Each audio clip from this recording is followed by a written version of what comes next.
Si Abraham na unang kilala bilang Abram ay isang pangunahing tauhan sa Biblia na itinuturing na ama ng pananampalataya. Ayon sa aklat ng Genesis, tinawag si Abraham ng Diyos upang maglakbay patungo sa isang lupang pangako sa kanya at sa kanyang mga inapo, ang lupang pangako na tinatawag na Kanaan. Sa simula, si Abraham ay isang taong may malalim na pananampalataya at sumunod sa tawag ng Diyos, kahit na ito ay nangangahulugang paglisan sa kanyang pamilya at bayan. Habang naglalakbay, maraming beses niyang naranasan ang mga pagsubok, ngunit laging ipinapakita ni Abraham ang kanyang pagtitiwala sa Diyos. Pinagkalooban siya ng Diyos ng mga pangako ng isang malaking lahi at isang lupang magiging ari-arian ng kanyang mga inapo. Abraham, huwag kang matakot. Ako ang iyong kalasag na mag-iingat sa iyo. Bibigyan kita ng napakalaking gantimpala. Panginoong Yahweh, ano ang kabuluhan ng gantimpala mo sa akin kung wala naman akong anak?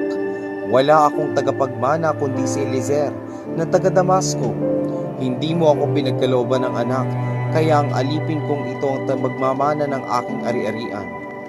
Hindi isang alipin ang iyong magiging tagapagmana.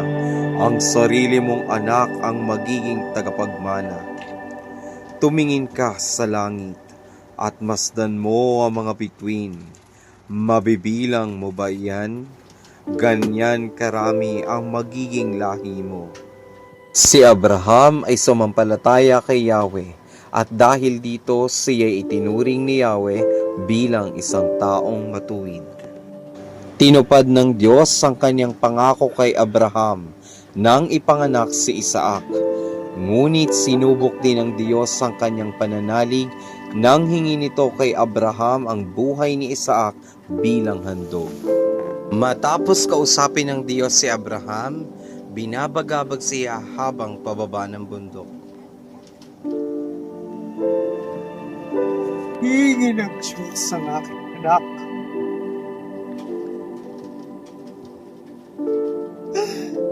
Panginoon!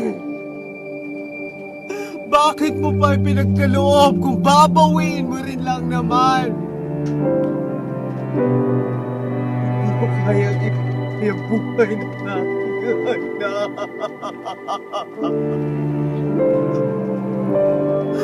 Ama!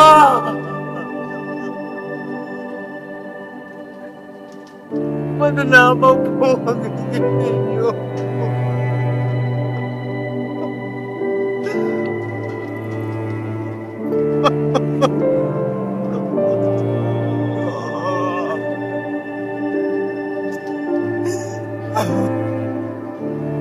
Panginoon!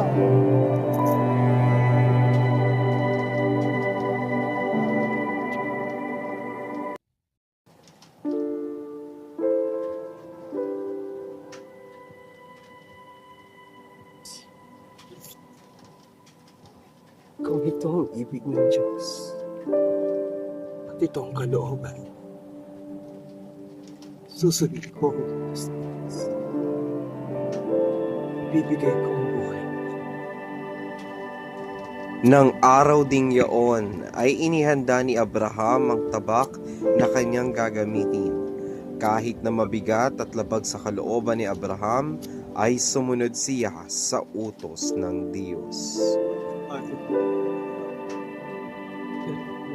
Ngunit kailangan kong gawin ito. Ito. Ama, narito na siya. Abraham! Tunay ang iyong pananalig sa akin. Huwag mong kitilin ang buhay ng iyong anak. Panginoon, maraming salamat po.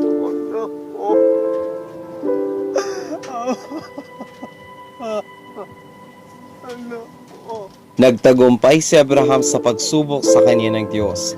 Katulad ni Abraham, marahil ay sinusubok lamang ng Diyos ang ating pananampalataya.